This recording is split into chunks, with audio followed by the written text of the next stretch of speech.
Tunay na napakabuti ng Diyos sapagkat tayo ay binigyan ng magandang panahon at pagkakataon upang sa pamagitan ng bidyong ito ay tayo ay makapakinig ng salita ng buhay. Kaya kayo lahat mga kaibigan ay lubos kong inaanyayahan na inyong subaybayan ang pakikinig ng salita at ang pagsubaybay na sa mga programa na ating masasaksihan gabi-gabi, araw-araw sa ating buhay.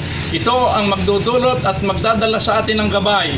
Ang pag-ibig ng Diyos ay patuloy nating ibibigay ng ating tagapagsalita kung paano tayo kanyang lubos na minamahal at iniibig. Kaya kayo, mahal na mga kaibigan, mga kapatid, ating subaybayan ang programang ito para tayo ay lubos na makinabang. Ito ang magbibigay sa atin ng karapatan upang tayo ay maging saksi sa ating Panginoon at masasaksihan natin kung paano tayo kanyang iniibig at pinapatnubayan sa ating buhay. Kaya mga kaibigan ko, subaybayan po natin buhat sa pasimula hanggang sa matapos. Mga awitan, salita ng buhay, mapapakinggan natin at diyan natin lubos na aasahan na ang Diyos ay hindi nagbibigay ng hindi natin makakaya sapagkat tayo ay patuloy na papatnubayan niya. Mga kaibigan ko, muli kong iniulit, kayo po ay makinig, subaybayan natin ang bidyong ito buhat sa pasimula hanggang sa matapos. Ito po ay sana tayong lahat ay makinabang. Maraming salamat sa pagsubaybay ninyo mga kaibigan, ngayon at magpakailanman. Siya nawa.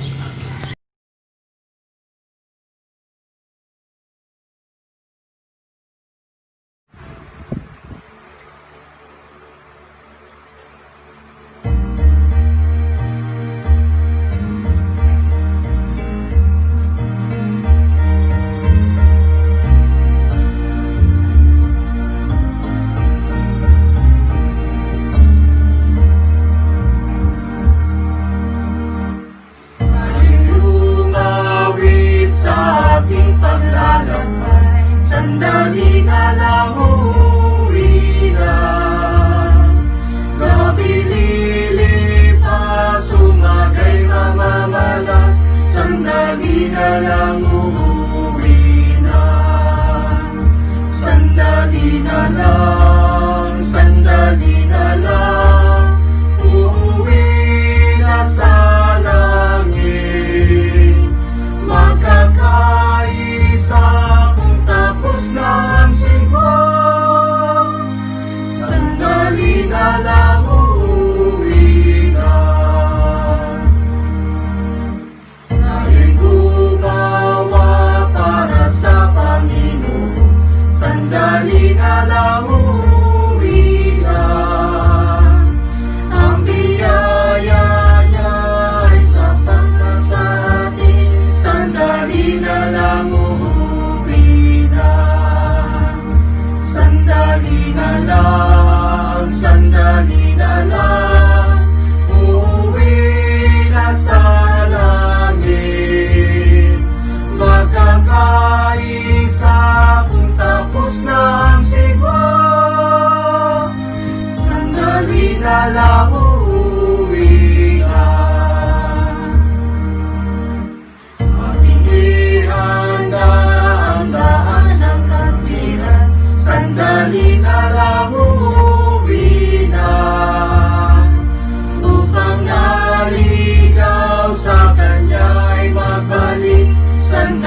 kapatid, tayo ay manalangin.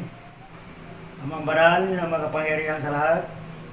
Ngayong oras na ito, kami po ay dumadalangin para magkaroon ng katiyakan ang patnubay sa bawat isa na may bahagi sa palatuntunan ito, sa programang ito, lalo na sa amin tagapagsalita. Kaya umaasa kami na kayo po ay isa sa amin, bibigyan ng katibasayan, kapayapaan ang programa ito sa lalong uunawa ng bawat mga tagapakinig sa mahalagang programang ito, paghahatid ng Ebanghelyo. Umaasa kami na kayo ay papatnubay sa amin lahat, at aming pakikinggan, aming mensahe magmumula sa aming speaker, si Pastor Renato Liberato. Ang inyong masaganang biyaya at pagkikisama aming maranasan ngayon. Salamat po Panginoon sa pagtugon sa panalangin. Hinihiling namin ang lahat sa pangalan ni Jesus. Amen.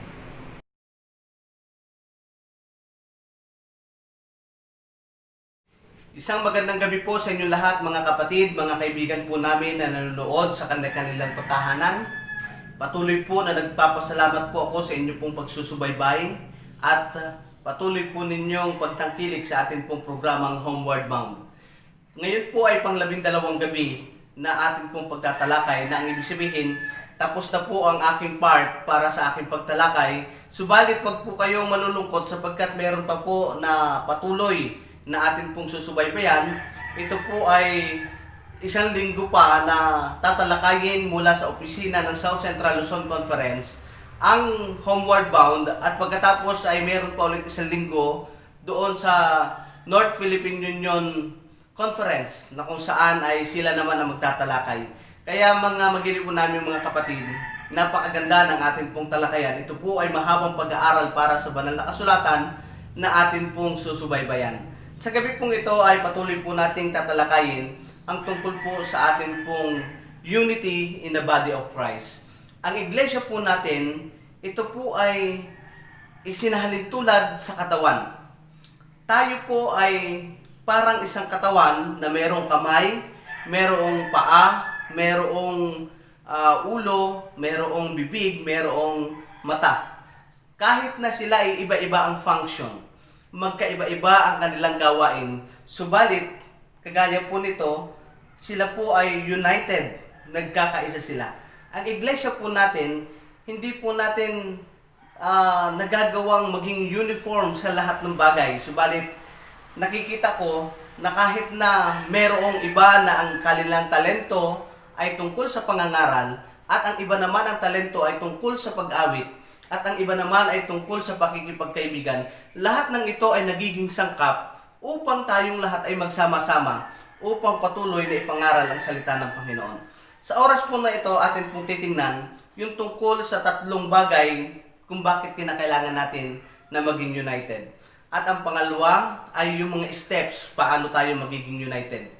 At patuloy na aking dalangin tayo magsama-sama sa pag-aaral hanggang sa matapos ang ating pong seryeng ito. Sa oras pong ito ay gusto ko pong saysayin sa inyong isang kwento na kung saan ay mayroong kasaysayang binanggit tungkol sa mga aso at sa mga wolf. Yung kasaysayan na ito mga kapatid, ay anyay merong gera ang aso at saka wolf. Itong wolf, kakaunti sila, pero matatapang. Ang aso naman ay napakarami at hindi medyo matapang din. At sa kanilang paggera, pasugod na itong mga aso. Subalit bago pa makarating, merong wolf na kung saan ay kanilang sinugo upang mag-spy sa mga dogs. At siya pumunta doon upang tingnan kung ano ang ugali ng aso. At siya bumalik pagkatapos sinaysay niya ang kwento. Ang sabi niya sa mga kasama niya, maraming mga aso na kalaban natin. Yun po ang delikado sapagkat napakarami nga ng aso. Subalit ang sabi niya, bagamat sila'y marami, kakaunti lamang yung malalaki, yung kanilang panggera. At the same time, pag sila'y tumatakbo, merong nagkakagatan, merong nagtatahulan, at kung sino yung mas maliit na aso, siya yung malakas tumahol. Dito ay nagtawanan ang mga wolf na nakita nila na kaya nilang talunin ang aso, yung napakaraming kalaban, it is because they are not united. Magiliw po namin mga kapatid, tayo po ay maging united, huwag na katulad ng aso na sila ay nagtatahulan sa isa't isa, nag-aaway sa isa't isa. Tayo po ay bayan ng Diyos, at ang bayan ng Diyos gusto niya na tayo po ay mayroong pagkakaisa.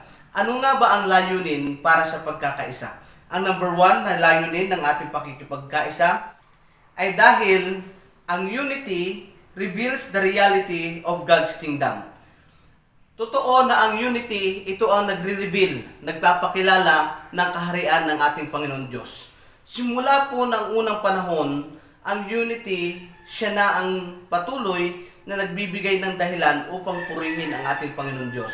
Ang Biblia, bagamat sinulat ng maraming mga tao, it is still united. Merong isang purpose, merong isang tinutukoy na mensahe. It is because of the unity of the writings. Bagamat iba-iba, merong mga doktor, merong mga magsasaka, merong mangingisda, subalit iisa ang kanilang sinulat tungkol sa ating Panginoong Hesus. Kaya dito, makikita po natin yung being united. Sang-ayon po sa kasaysayan mga kapatid, yung bayan ng ating Panginoong Diyos, yung mga disipulo, pagkatapos na mamatay ang ating Panginoong Hesus, ay lalo pong nakaakay ng mas marami pong mga mananampalataya dahil sila po ay united, dahil sila ay nagkakaisa. Ang kanilang mensahe ay iisang tunog. Lahat sila ay patuloy na nagsasabi na nabuhay si Kristo mula sa mga patay. At pagkatapos noon, kapag sila ay pinapatay, walang nagdidesisyon na umalis. Kapag sila ay mayroong persecution na naranasan, sila ay dadalhin sa isang lugar. Walang nagsasabing ayaw ko na kay Kristo, kundi patuloy na nagsasabi kahit na sila'y mawala, basta si Kristo na sa kanilang puso. Dahil sila united sa kanilang layunin na patuloy na makilala ang ating Panginoon. Dahil sila po ay united, lalo pong nakikilala na ang mga Kristiyano noong kapanahunan, na ang wika nga po, maging ng mga emperor, it is a Christian because they are united. Nakikilala dahil mayroong pagkakaisa. Kaya tunay na kapag mayroong unity, it reveals the reality of God's kingdom.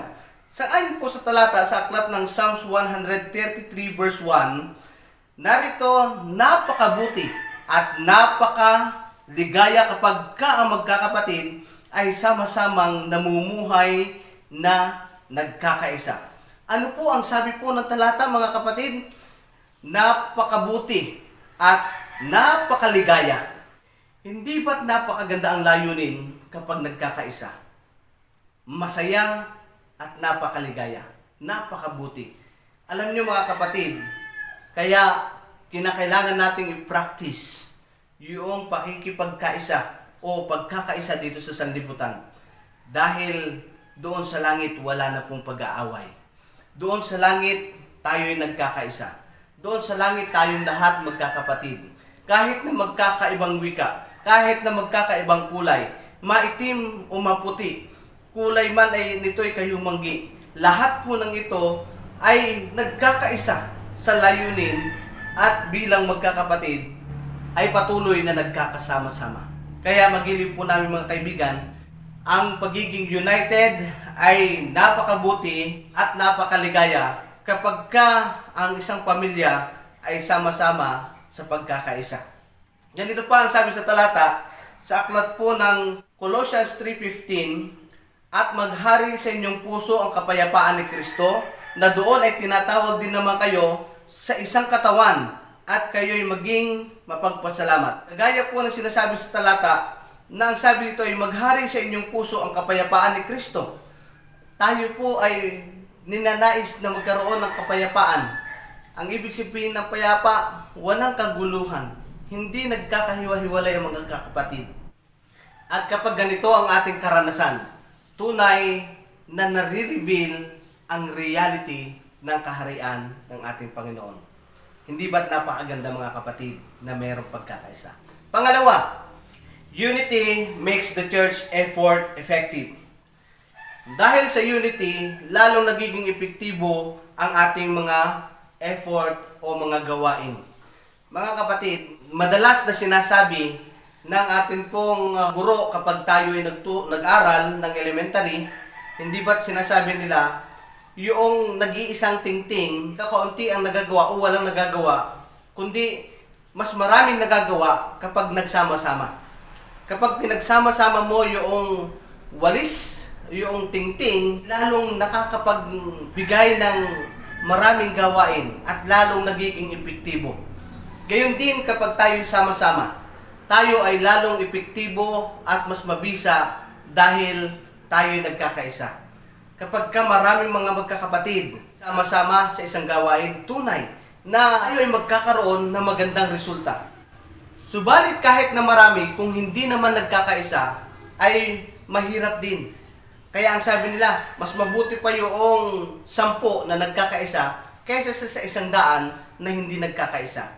Mga kaibigan po namin, ang pagkakaisa ay lalong nagbibigay ng lakas para sa ating gawain. Nagiging epektibo na tayo ay gumagawa. Kaya ganito ang sabi mga kapatid sa talata, sa aklat ng John 13, verse 34 and 35. Isang bagong utos ang sa inyo'y ibinibigay ko, na kayo'y magmahalan sa isa't isa, kung paanong minamahal ko kayo, magmahalan din kayo sa isa't isa.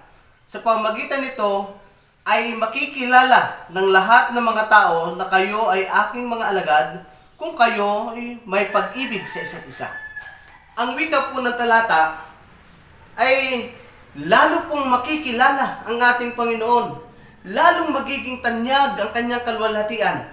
Lalo pong lalawak ang gawain kapag meron pong pagkakaisa. Kaya mga kapatid, ang pakikipagkaisa sa bawat mga magkakapatid ay tunay na nagiging dahilan upang maging epektibo ang gawain ng ating Panginoon. At ang kasunod mga kapatid, ay unity shows the strength of the church. Nagbibigay ng lakas sa iglesia. Ito yung nagiging isang dahilan kung bakit ang ating iglesia sa panahon ngayon, ang Seventh-day Adventist, ay hindi birong natapos na. Napasok ang maraming mga bansa sa pamamagitan ng pangangaral. It is because of the unity that strengthen our church. Sapagkat ang mga bansa na wala pang mga Seventh-day Adventists, ang mga bansa na hindi pa napapasok noon, ay napasok sa kadahilanan na tayo ay nagsama-sama. Hindi porke mayroong misyonaryo pinadala doon, sila ang dahilan na patuloy na napasok ang bansa pong ito. Hindi dahil mayroong nagkusa na nagsabi na ako ang ipadala ninyo para magkaroon ng Seventh-day Adventist Church dyan sa lugar na yan. Hindi po ganoon ang talagang nangyari mga kapatid. Kundi isang ayon po sa tala, ang atin pong iglesia ay nagkakaroon ng isang layunin para pasukin ng isang bansa. Bagamat hindi tayo kasama sa pagpupulong na yon, sila ay kasama natin sa isang layunin mga kapatid, na tayo nandito sa baba ay merong contribution, merong ginagawa upang tayo makatulong sa gawain yon. At ito yung strength po natin. Hindi po tayo nagkakahiwa-hiwalay. Yung nasa bansang Pilipinas, yung nasa bansang Amerika, yung nasa bansang Korea, yung nasa bansang India, yung nasa Africa, lahat ng yan ay nagko-contribute para sa isang gawain, para tayo makapagtapos ng gawain. And it is our strength. Hindi tayo magkakahiwalay. At dahil tayo ay mayroong pagkakaisa, ang lakas natin ay tunay na napakabisa, na anupat, we surpass all the nations, na tayo ay nakapangaral sa maraming mga bansa. Mga kaibigan po namin, tayo ay nangangaral sa ibang mga bansa. Hindi po tayo katulad ng isang relihiyon na ginegera isang bansa para magkaroon ng pananampalataya. Kagaya po ng nangyari sa Pilipinas, kung bakit nagkaroon ng Katolisismo, ay nagkaroon ng gera. At pagkatapos nagirahin, ay dito nagsimula na pumasok yung tinatawag nating pananampalataya. Pero kinakailangan mo pang mamili sa panahon na yon kung ikaw ay magiging Kristiyano o ikaw ay hindi. Kapag ka pinili mo maging Kristiyano, ligtas ka. At kapag ka pinili mo ay hindi maging Kristiyano, tapatayin ka sa pamamagitan ng tabak. Subalit sa atin ay hindi po ganon, hindi sa pilitan, kundi yung kusa na pumapasok, siya ang ating tinatanggap sapagkat sa banal na kasulatan, kinakailangan nating ipangaral ang ebanghelyo sa buong sanlibutan at tayong lahat ay manggagawa. Ganito ang sabi sa aklat ng unang Korinto 3:9. Sapagkat kami ay mga kamanggagawa ng Diyos, kayo ang bukid ng Diyos, ang gusali ng Diyos. Tayong lahat ay mga kamanggagawa, mga kapatid. Dahil dito, kahit na pastor, kahit na kung sino pa man, mga evangelist, lahat ng yan mga kamanggagawa.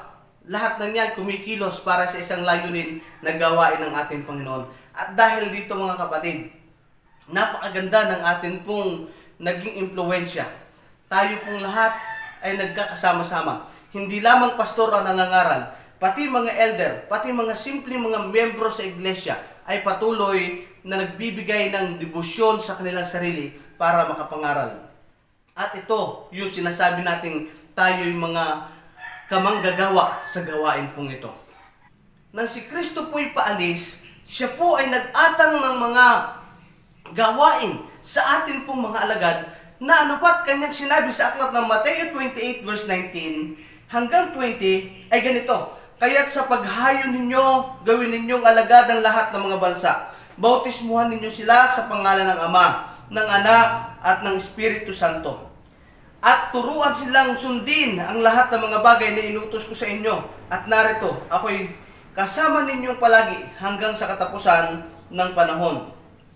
Sa talatang ito, mga kapatid, ibinibigay ang gawain sa mga alagad.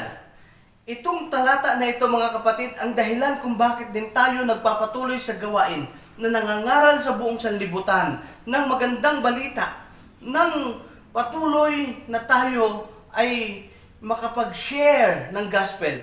Because I know heaven is not for Filipino. Hindi lamang para sa mga Pilipino, kundi para rin sa mga iba't ibang mga nasyon na mga bansa na sila ay titipunin ng Panginoon upang tayo magsama-sama doon sa langit na bayan at tayo mayroong pagkakaisa. Ang pangangaral ay tunay na nangyayari dahil tayong lahat ay mga kamanggagawa. Dahil tayo ay mayroong strength sa atin pong pagkakaisa. Yung mga kapatid, para maabot ang layunin ng pagkakaisa, ating pag-aaralan naman yung mga hakbang para sa pagkakaisa. Ang una po nating dapat tandaan, unity starts at home. Sa tahanan po nagsisimula ang unity. Kaya kung tayo po ay united sa bahay natin, united din tayo sa church. Kapag ka ang bawat mga kapatid ay may pagkakaisa sa kanilang bahay, pag sila'y nagsama-sama sa isang iglesia, meron din pong pagkakaisa. Ang pangalawa, aim for unity. Laging i-aim po natin is unity, yung pagkakaisa. Meron po akong kakilalang nag-away.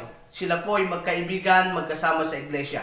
Pagkatapos nilang mag-away, sila po ay halos magpasyang pumunta sa barangay. Subalit bago pumunta sa barangay, sila po muna ay pumunta sa iglesia at nagpatawag ng pastor at sila ay pinagkasundo. Ang sabi po ng isa, kinakailangan tayong magkasundo alang-alang sa iglesia. Tunay mga kapatid, na kapag tayo na mga magkakapatid, tayo yung nag-aaway, hindi po magdudulot ng maganda para sa ating iglesia. Hindi po nagdudulot ng maganda para sa pangalan ng Panginoon. Masisira ang gawain, masisira ang pangalan ng Panginoon. Subalit dahil ang aim po nila ay para sa pakikipagkaisa, sila po ay nagkasundo, sila po ay nagkaroon ng magandang usapan. Kaya mga kapatid, kaibigan po namin, let's aim always for unity. At ang pangatlo, work toward the common goal. Tayo po ay gagawa sa isang layunin lamang. Maaaring magkakaiba po tayo ng talento. Magkakaiba tayo ng gawain. Yung isa ay hindi marunong magsalita, pero hindi ibig sabihin na wala siyang pakinabang. Yung isa hindi marunong umawit, pero hindi ibig sabihin wala siyang pakinabang. Lahat ng kapatid sa pananampalataya, merong pakinabang sapagkat meron siyang layunin. Pero kapag ka nag-stop ka, you are not working with a common goal, mga kapatid. Yan po nag-start na tayo po ay mawawala ng pagkakaisa.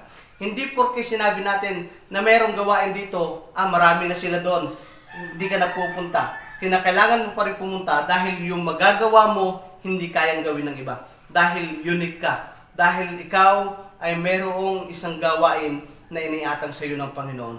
Kung ikaw ay mahilig sa panalangin, pwedeng manalangin ka araw-araw sa iyong tahanan para sa iglesia. Kung ikaw mahilig kumawit, kinakailangan mong linangin para magamit sa iglesia. Kung ikaw marunong magsalita, lahat ng yan gagamitin mo. Kung marunong ka mag-smile, kung marunong kang bumati, lahat ng yan, mga kapatid, pwede po nating magamit sa ating iglesia upang tayo po ay patuloy na sumulong. We need to work with a common goal. And our common goal is to preach the gospel in all nations. At yung pakikipagkaisa, pagkakasundo sa iglesia, ay naaabot kapag tayo'y merong isang layunin sa ating isipan na ating gagawin. At ang kasunod, develop a global perspective. Kinakailangan po nating i-develop ang global perspective dahil po tayo ay hindi po sa isang bansa lamang. Tayo po ay sa buong sanlibutan. Kinakailangan nating abutin yung kaisipan ng sa ibang bansa. Tayo po ay kinakailangan na magkaroon ng pananaw na ang kaligtasan ay para sa lahat ng tao. Kinakailangan nating abutin ang ating mga kaibigang Muslim. Kinakailangan nating abutin ang mga kaibigan nating mga Buddhist. Kinakailangan nating abutin ang iba't ibang relihiyon sa buong mundo upang tayo ay patuloy na magkakaroon ng pagkakaisa. Upang tayo ay patuloy na makagawa sa gawain. Alam mo, mga kapatid, maaaring merong gawain sa ibang bansa, subalit tayo ay kaisa pa rin nila sa gawain pong ito. Hindi po tayo isolated na gumagawa, kundi lahat tayo ay merong layunin sa isang gawain. Kaya kinakailangan nating maabot yung perspective, global perspective, na we are not working in the church. Maraming nagsasabi na kinakailangan natin ipunin ang pananalapi sa ating iglesia at dito lamang natin gamitin para sa ating gawain. Sila naman ay ganoon din sa kanilang iglesia. Subalit tayo'y nagkasundo na ang ating pananalapi ay patuloy na pagsasama-samahin para sa isang layunin, para sa pangangaral. At ito ay pinagpapasyahan kung saan papasok ang ating pong mga ngaral. Because we are global. We are in all nations. Dahil ang sabi ng Panginoon ay ipangaral ang lahat ng ito sa buong bansa at tayo po ay merong ganitong gawain. Ang kasunod, mga kapatid, avoid attitudes that divides. Kinakailangan natin i-avoid yung mga attitude na nagdi-divide. Ano po yun? Yung pride. Opo, totoo, meron tayong pride. Meron tayong mga kaisipan na ating sarili. Iisipin natin, paano ako? Ano nga ba ang halaga ko? Maaari natin sabihin na, wala na ba akong kwenta? Pero our pride ay kinakailangan nating isang tabi para sa gawain ng Panginoon, mga kapatid. Maaaring tayo ay merong ugali na kung saan ay naglalayo para sa pakikipagkaisa. Mga kapatid, sa gawain po natin, kinakailangan nating alisin o tanggalin yung mga bagay na ugali natin. Yan po yung mga steps natin. Number 1, unity starts at home. Pangalawa, aim for unity. Pangatlo, work together toward a common goal. Pang-apat, develop a global perspective. At ang panglima, avoid attitudes that divides. Alam niyo po si Pablo, nang siya po ay nangangaral, marami din po siya nakitang hidwaan at nagkaroon ng hindi pagkakaisa sa iglesia.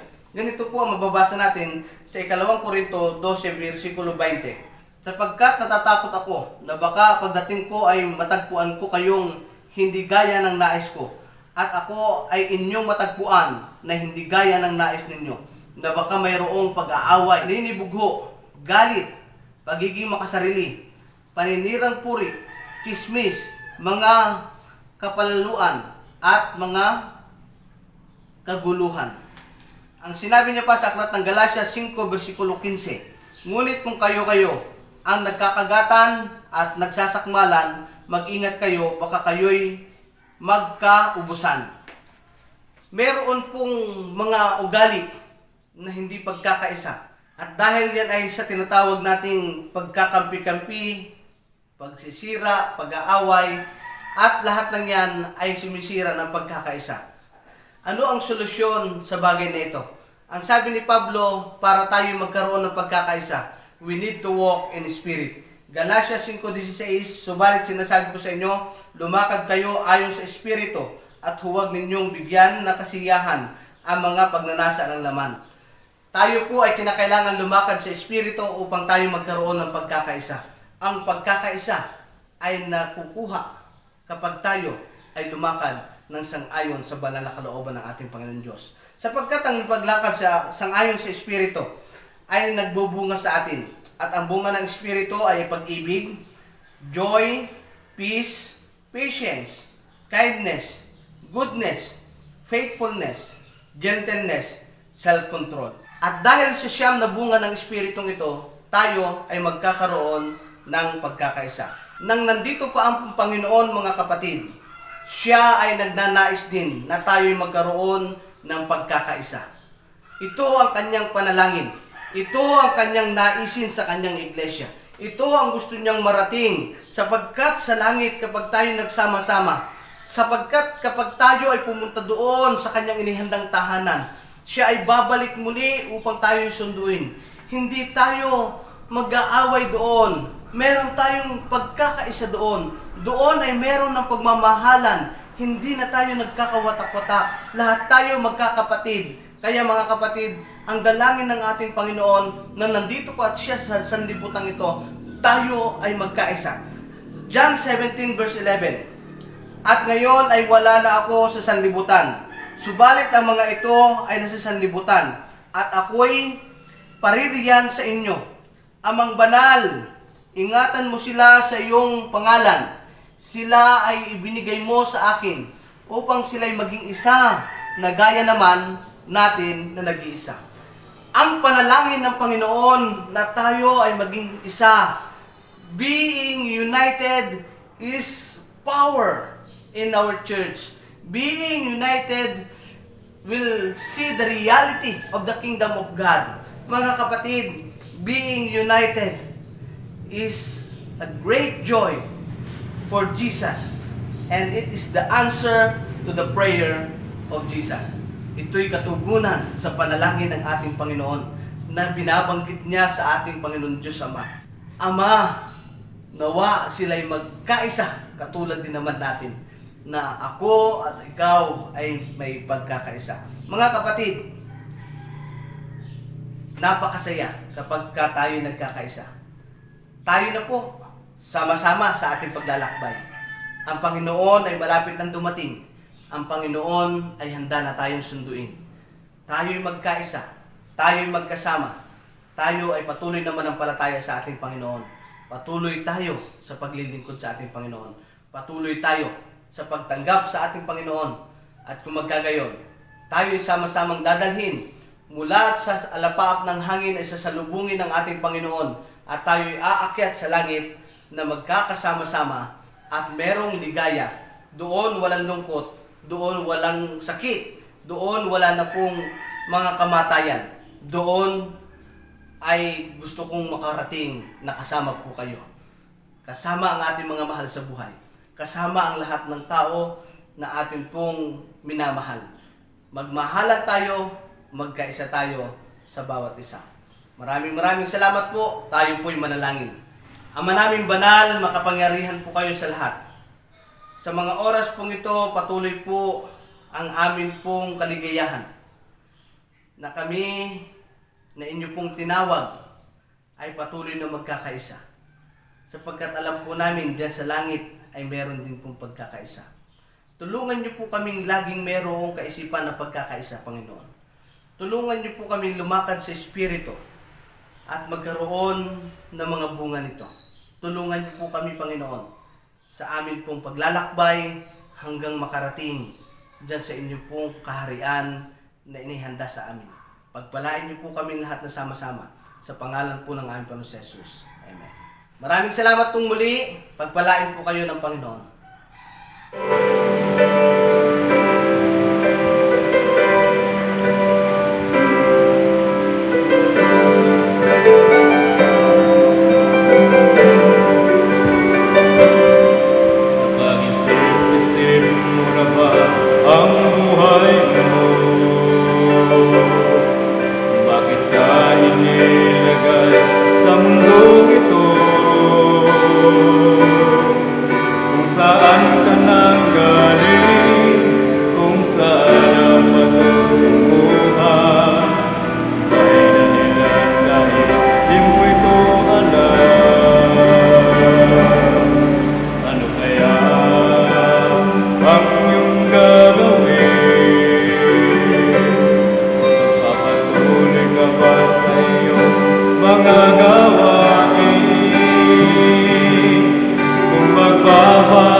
gawin, sapagkat di mo patid kung anong dala ng bukas para sa'yo.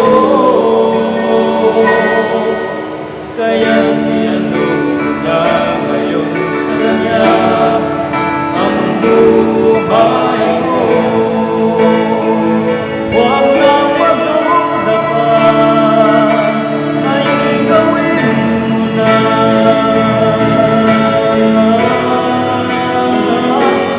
Lumapit sa Kanya,